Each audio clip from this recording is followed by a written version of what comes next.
Hello दोस्तों, नमस्कार। ओमी technical YouTube channel में आप सबका स्वागत है। दोस्तों, जंतर मंतर की कुछ तस्वीरें हैं जो EPS 95 पेंशन धारकों को पुलिस प्रशासन के द्वारा रिटर्न किया गया था और EPS 95 पेंशन धारकों को एक जगह से ले जाके दूसरे जगह पे छोड़ दिया गया था। वो सारी तस्वीरें हैं। इन तस्वीरों को आप भली भांति देख रहे हैं हमारी स्क्रीन पे। और EPS 95 पेंशन धारकों ने कितना ज़्यादा संघर्ष किया वो भी आप देख सकते हैं। साथ ही साथ मैं आपको बता दूं कि माननीय कमांडर अशोक रावत जी ने EPS 95 पेंशन धारकों के लिए जो बैठक रखी थी, अनशन रखा था, आंदोलन रखा था, उस आंदोलन को स्थगित कर दिया गया है। हालांकि स्थगित करने के पीछे बहुत सारे कारण हैं। उन कारणों को हम लोग दूसरी वीडियो के माध्यम से समझेंगे, लेकिन यहाँ पे मैं आपको बता दूं कि EPS 95 पेंशन धारकों के लिए माननीय कमांडर अशोक रावत जी ने बहुत ही अच्छा फैसला लिया है। क्योंकि अगर देखा जाए, माननीय श्रम मंत्रालय की तरफ से EPS 95 पेंशन धारकों की पेंशन वृद्धि को लेकर बातें सामने निकल के आ गई थी कि EPS 95 पेंशन धारकों की हर संभव मांगों को पूर्ण किया जाएगा। वहीं पे माननीय प्रधानमंत्री जी के नेतृत्व में ये सारी बातें हुई थी। EPS 95 पेंशन धारकों की पेंशन वृद्धि को लेकर माननीय प्रधानमंत्री जी ने EPS 95 पेंशन धारकों की पेंशन वृद्धि को लेकर बात कह दी थी। और ये बात की पुष्टि इस बात से हो जाती है कि माननीय श्रीमती हेमा मालिनी जी ने EPS 95 पेंशन धारकों के पेंशन वृद्धि को लेकर माननीय प्रधानमंत्री जी से सिफारिश करवाई थी, जिससे ये स्पष्ट हो गया था कि EPS 95 पेंशन धारकों की पेंशन वृद्धि निश्चित है और तय है। तो ये कहीं न कहीं ये तो स्पष्ट हो जाता है कि EPS 95 पेंशन धारकों की पेंशन में वृद्धि तय होगी। बाकी वीडियो आप देखें सर। और ये तो यह जो है आपका समाज है, उन्होंने अपने घर में सबको प्रधानमंत्री जी ने स्वयं बुला के जब मुझे कहा है मैं ये काम करूंगा, मैं आप लोगों का तो ये काम होना चाहिए था। क्यों नहीं हो रहा?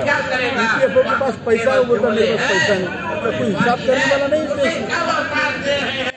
दोस्तों, यहाँ पे आप कमांडर अशोक रावत जी को सुन रहे थे, जो कि स्वयं commander Ashok Rawat ji EPS 95 pension धारकों की पेंशन वृद्धि का एक बीड़ा उठा चुके हैं। और वो ये कहते हुए दिखाई दे रहे हैं कि EPS 95 पेंशन धारकों के पाई का हिस्सा आप सरकार को देना पड़ेगा। क्योंकि माननीय कमांडर अशोक रावत जी की बात माननीय प्रधानमंत्री जी से तो नहीं हो पाई इस बार, लेकिन EPS 95 पेंशन धारकों की पेंशन वृद्धि को लेकर माननीय श्रीमती हेमा मालिनी जी, EPS 95 पेंशन धारकों को लेकर माननीय श्रम मंत्रालय में, EPS 95 पेंशन धारकों के लेकर बहुत सारे सांसद गण, जैसे कि माननीय खलील जी यहाँ पे आप देख ही रहे होंगे, और भी बहुत सारे सांसदों गणों के साथ में EPS 95 पेंशन धारकों के पेंशन वृद्धि को लेकर बात हो रही है। यहाँ पे देखिए पुलिस प्रशासन के द्वारा किस प्रकार से EPS 95 पेंशन धारकों को एक जगह से दूसरी जगह लेके जाया जा रहा है। हालांकि यहाँ पे कमांडर अशोक रावत जी का ये भी कहना था कि अगर EPS 95 पेंशन धारकों को कोई दूसरा जगह दे दे तो वहाँ भी वो अपने आंदोलन को चालू जारी रख सकते हैं। चलते जाओ।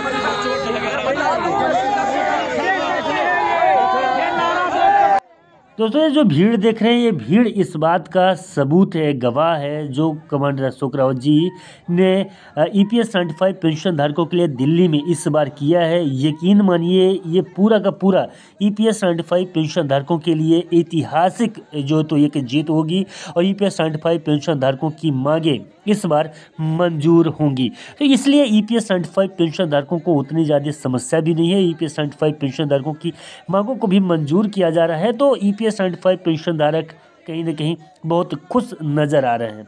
और ये देखना है कि EPS 95 पेंशन धारकों को कब तक पेंशन की राशि मिलती है। क्या दोबारा फिर से EPS 95 पेंशन धारकों को आंदोलन करने के लिए आना पड़ेगा, या EPS 95 पेंशन धारकों को इस बार ये आखिरी आंदोलन होगा, इस बार EPS 95 पेंशन धारकों के पेंशन में वृद्धि हो जाएगी। और जिस प्रकार से उनको आश्वासन मिला है, जिस प्रकार से माननीय प्रधानमंत्री जी के द्वारा और माननीय श्रम मंत्रालय के द्वारा EPS 95 पेंशन धारकों को किया गया है, वो फाइनल होगा। मिलते हैं अगले वीडियो में। तब